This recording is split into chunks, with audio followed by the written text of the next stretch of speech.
Assignments unlimited. Good afternoon. Are you open for business after hours? If you make an appointment, madam, yes. 6 o'clock this evening? Certainly, madam.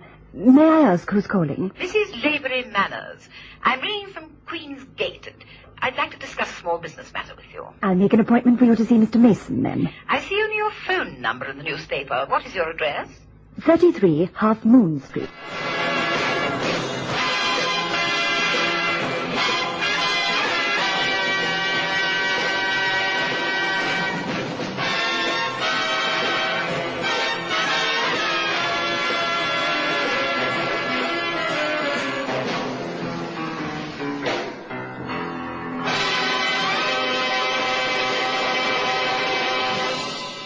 Mrs. Lavery Manners was the living embodiment of her name. Her etiquette was impeccable. She swept into my office like a galleon in full sail, and, divesting herself of a priceless mutation mink, proffered a hand weighed to the plimsoll line with diamonds. With a toss of her immaculate coiffure, she introduced herself in those dulcet tones reserved exclusively for the English aristocracy. Good evening. I'm Mrs. Lavery Manners. You must be Mr. Mason. I am. Do sit down, Mrs. Lavery Manners. Oh, thank you. I'm sorry to have come so late, but your girl was most courteous and said you'd wait for me. You see, it's a matter of some urgency. Oh, we see clients at any time, madam. Now, what's your problem? Well, it's my dog, Tootsie. You see, he's accustomed to a regular routine, and that entails a walk through the gardens every evening at 8 o'clock. Now, this has been the duty of my butler, but unfortunately, the poor fellow has met with a slight accident and is incapacitated. I have applied to the Labour Bureau for a new butler. They're so difficult to obtain these days. In the meantime, poor Tootsie is pining away, and I thought you might be in a position to supply me with a man to take him out on his leash. Just until my own butler is well again, or until I find a temporary replacement from the Bureau. Oh, nothing could be easier, Mrs. Lavery Manners. What time would you want him to report and where? Oh, thank you so much. You don't know what a relief it is to find someone reliable. My address is 17 Queen's Gate, South Kensington.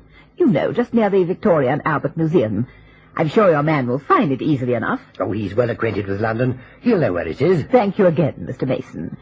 If he could report at 7:45, I'd like him to become acquainted with Tootsie before his first run. I'll see he's there on time, madam. And then I'll bid you good evening, Mr. Mason. Good evening.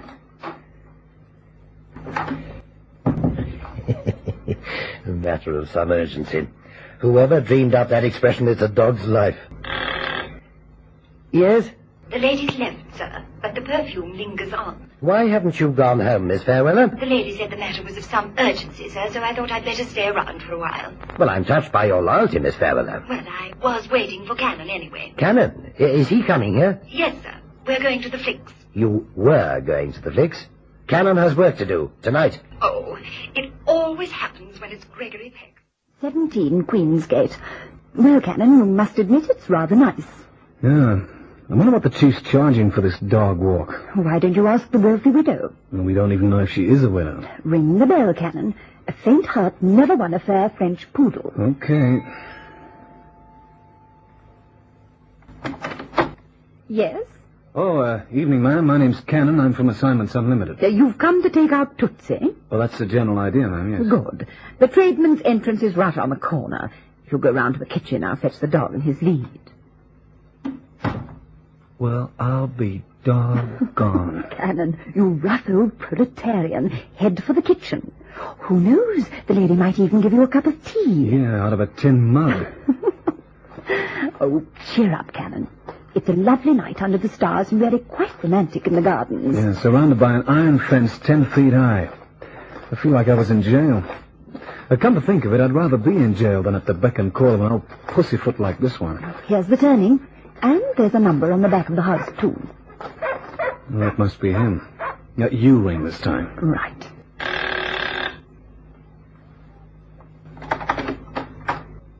Come in. Come in. Don't mind Tootsie. He's quite harmless. Is that Tootsie? Yes. You're to take him twice round the park. He needs plenty of exercise. But that's no poodle. I didn't say Tootsie was a poodle. A greyhound. Greyhound? That monster's pitch black. Sorry. It's just a manner of speaking, you know. Whose Who's this with you? Oh, Miss Fairweather, the switchboard girl. She's keeping me company. I asked for only one person. So, you got two. Oh, well, I'll get the lead. If you'll excuse me. Crummy joint, this. Old tinsel and glitter in front and a chuck wagon of a kitchen in the back. The old girl sure carries her class distinction to giddy heights. Cannon, come and look here. What is it? Look down the passage. The place is unfurnished. Well, maybe she just moved in. Well, that's unlikely. Can you think of a better explanation? Shh, she's coming back. Here we are, the lead and collar. Come, Tootsie. There's a good boy. That's right. Now, Mr. Cannon, twice round the park, and then bring him back to the back door again. That's all, I think. Okay, ma'am.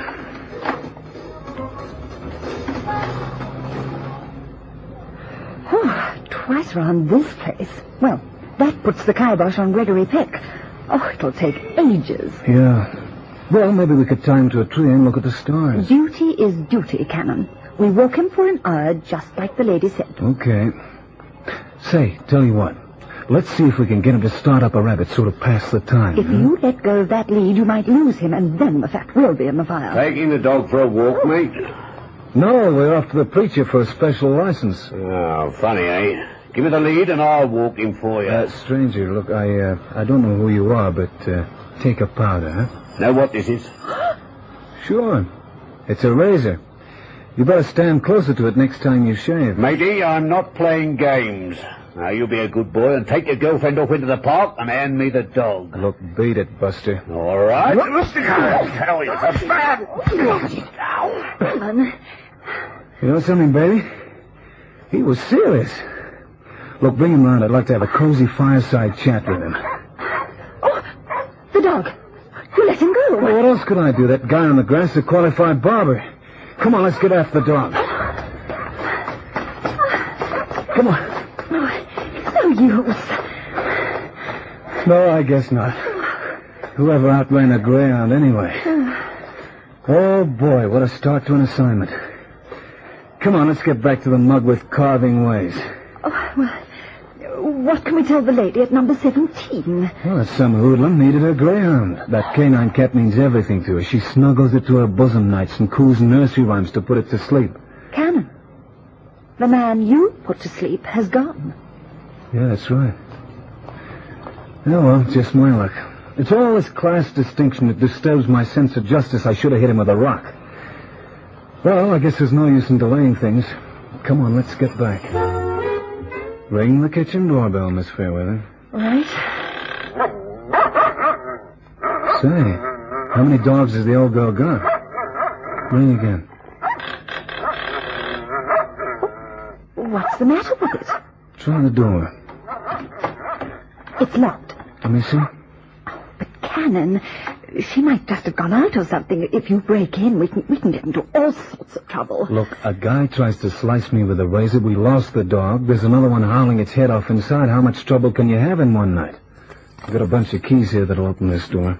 If the old girl returns while we're inside, we'll say we left it open. There. Cannon, I'm scared. It's okay. I got my pocket flashlight. Say, the whole joint's in darkness. The old doll must have gone out. Yeah, like you said, the place is unfurnished. What say we mosey around some? It's upstairs. Come on. Right.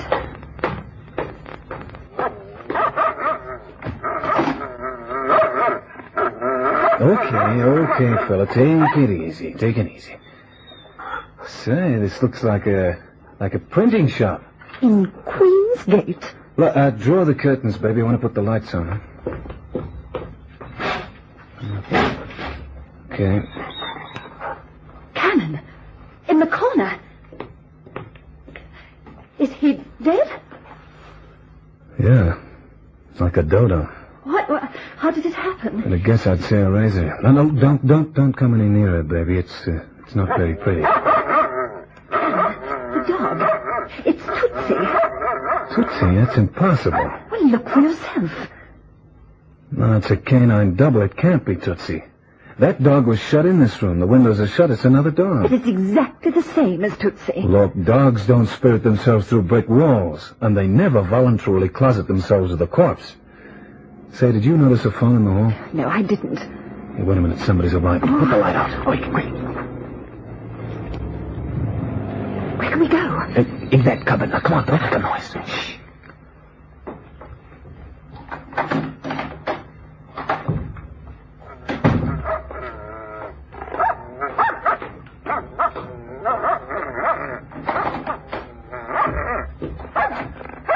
All right, Tootsie, all right. Come in, Levita. Are you sure the dog don't bite? Tootsie, he's as tame as a kitten. Don't be silly. There's our friend in the corner. Someone make a bad mess of him. Looks like a race. It was. How it happened? I don't know. He staggered back here from the park. He was taking the dog for a walk and someone attacked him. I did what I could, but he was too far gone. Okay, I take him. You want for nobody to see him again? Yes. I make for him a nice pair of concrete boots. This cost you a plenty. I'll pay. Now, before I do the job. How much? 2,000. 1,000 now and the other when you've done the job. Okay. You get this mess cleaned up pronto. I will.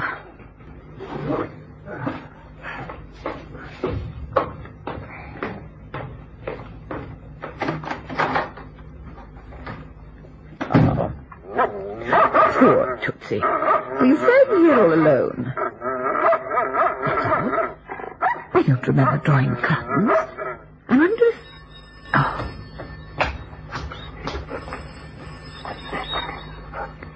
Come on, let's get out of here, baby. How?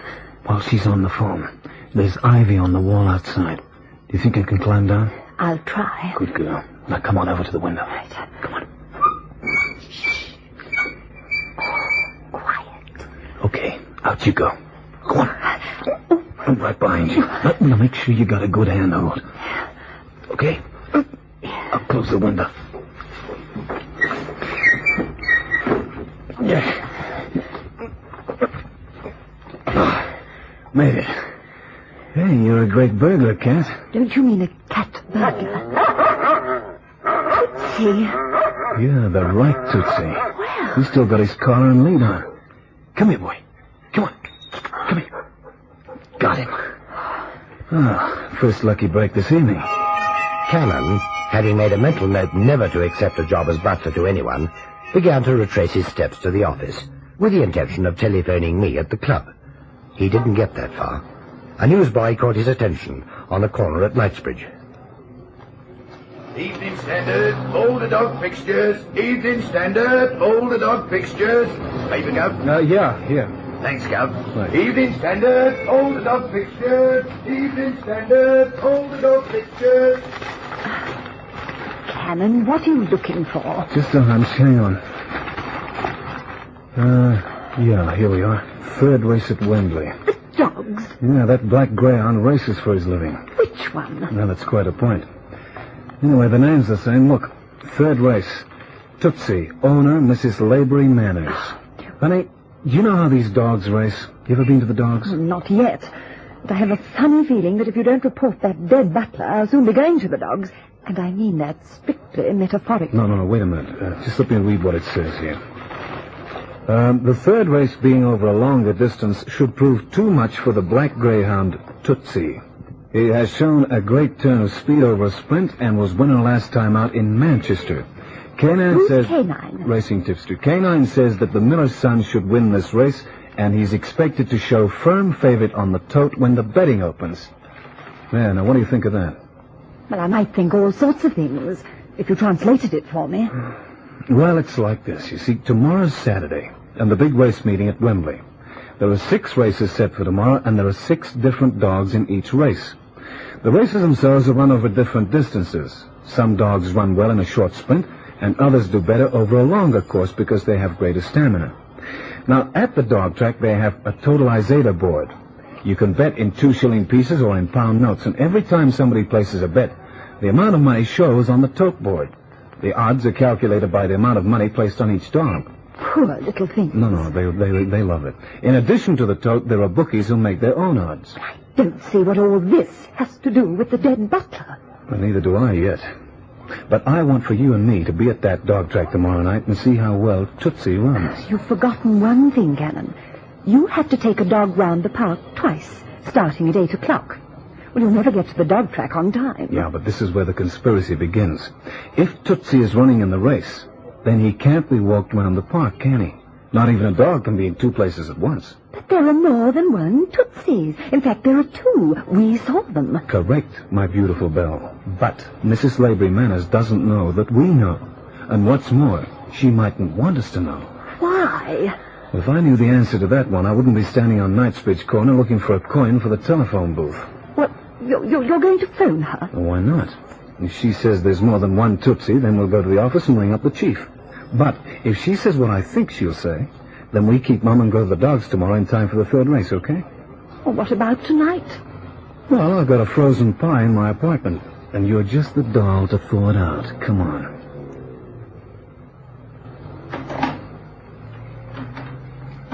You in? That's it. Now, hang on. I've got a phone number somewhere in my diary here. Now, you keep very quiet while I'm talking. Oh, very well. There we are.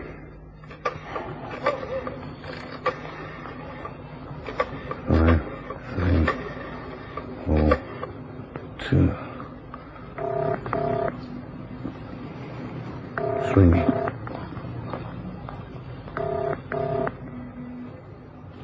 Hello? Hello, Mrs. Lavery Manners. Speaking. Oh, hello, ma'am. Sorry to disturb you so late. This is Ken. Who?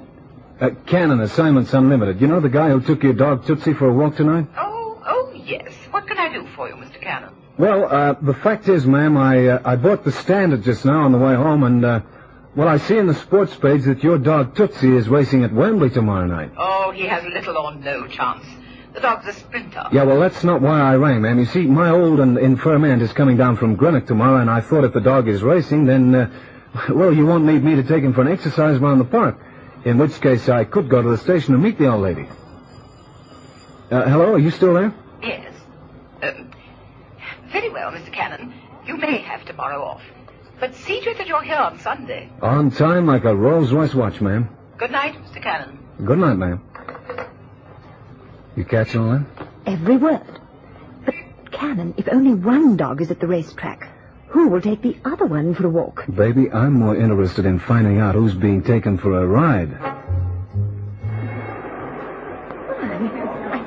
Oh, it's exciting, Cannon. Oh, we must come to the dogs again. Yep, it's great fun if you just watch it. Oh, surely a mild flutter can't do any harm. A mild flutter, no. When the gambling's big time, it gets a bit rough. Oh. Well, here come the dogs for the third race. Just watch them as the attendants walk them round. Look, there's Tootsie. Yeah, but which one? Well, I can't tell, but he doesn't look as though he hasn't got a chance. Well, Mrs. Lavery Manners was adamant that he couldn't win. Oh, where are you going? To the bookie. The betting opens now, and my guess is that the odds on Tootsie are going to drop suddenly and dramatically. You're going to have a bet. But you said that wasn't wise. No, I don't consider this to be a wager, baby. I figure this is a cast-iron certainty. Oh, well, the tote's over there. Yeah, I know, but I'm betting with a bookie. Tootsie is a rank outsider. With the bookie, I'll get 25 to 1. Oh, well, I want to bet 2 shillings. Well, now, come on, now make it a quid, huh? I've only got 10 bob. Okay, I'll loan you the rest. You tap that guy on the shoulder, he'll do. Excuse me? Yes, miss? Well, what is it? Want to bet or don't you? Cannon. Good eyes. What's with you, mate? Nothing. Tootsie, 25 to 1, I see. That's right. Here. Haven't I seen you somewhere before, mate? Sure, you're my favorite bookie. Give me 50 to 2, will you? 50 to 2, Tootsie. Oh, there you are. Thanks. Come on, baby, let's get over to the cage. Cannon, that's the man who attacked you in the park. I know. Well, aren't you going to do anything about it? Not right now. But he's a bookie, and that begins to add up. Now, look, just stand here and watch the line of bookies. In a minute, you'll see 10 different guys walk up to the 10 different bookies and each place a bet at the same time. And before any bookie can lower his odds on Tootsie, there'll be a fortune bet on the dog. There, you see, there they go. Oh. Now I know why Mrs. Lavery Manners lives in Queensgate with no furniture. Well, tell me. All in good time. There, the dogs are in the traps and ready to go. I'll only be absolutely certain after the race.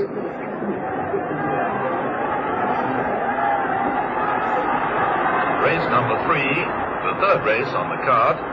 The dogs are in the traps, and here are the numbers. Number 1, Gypsy Boy. Number 2, The Shadow. 3, The Miller's Son. 4, Rovery. Trap 5, Tootsie. And 6, Scarfell. The mechanical hare has started. It's passing the traps, and the traps are up. It's number 1 away fast on the inside, followed by 3, 4, 2, 6, and 5. Now it's 6 taking over and 5 coming out. As they race into the turn, 3 dropping back there, but 5 still going well. 1 has dropped back now, and it's number 6 from 5 by a short head with 4, 2, 3 in that order. Number 1 right at the back there. Now it's number 3 picking up with a great burst of speed. Number 3 running the best race. 3 going up through the pack and going well. But now it's 5. 5 always in the race, but now making the pace. 5 it is. 5 going ahead of run, and 5 is going to win easily. 5 running out an easy winner, yes. Number 5 it is, followed by 3, 6, and others also ran. The winner of race number 3, number 5, Tootsie. Number 5, Tootsie. Oh, we won, Cannon. £25. Well, just think of it, £25 each. Oh. Tote payout on number 5, 60 shillings. The tote payout on number 5 in the third race, 60 shillings. You hear that? 60 shillings for each 2 shillings or a multiple of 2 shillings bet on the dog. In other words, 30 to 1. It was a complete outsider and nobody even gave it a chance. Now, look at the bookies' boards before they rub them off. 6 to 4 on. That means you have to put £6 on to win 4. Oh. But not the 10 men who bet just before the race. You're a clever girl, Mrs. Lavery Manners. Mrs. Lavery Manners had hit upon a certain way to outwit the strict supervision of the dog tracks. She had bred and trained a series of greyhounds, all jet black in colour. They were trained to run over different distances, and she rang the changes with them racing what the acceptors thought was a sprinter over a long distance, and vice versa. The odds on her dogs were therefore always high, and her gang of criminal punters moved in on the bookies when she gauged the time to be ripe. The house in Queensgate was the perfect cover, and provided her with a hideaway for the dogs and a print shop in which she could forge the dogs' papers that showed their physical statistics as well as their colour. Thus it was that she had a whole litter of dogs registered under one name. The bookie Sammy suspected the truth, but thought Mrs. Lavery Manners' butler was the culprit, and so the unfortunate butler was cut to pieces with a razor. Sammy paid the extreme penalty, and at the moment Mrs. Lavery Manners is safely inside an institution, where she has something in common with her erstwhile litter. You see, these days she too is known only by her number.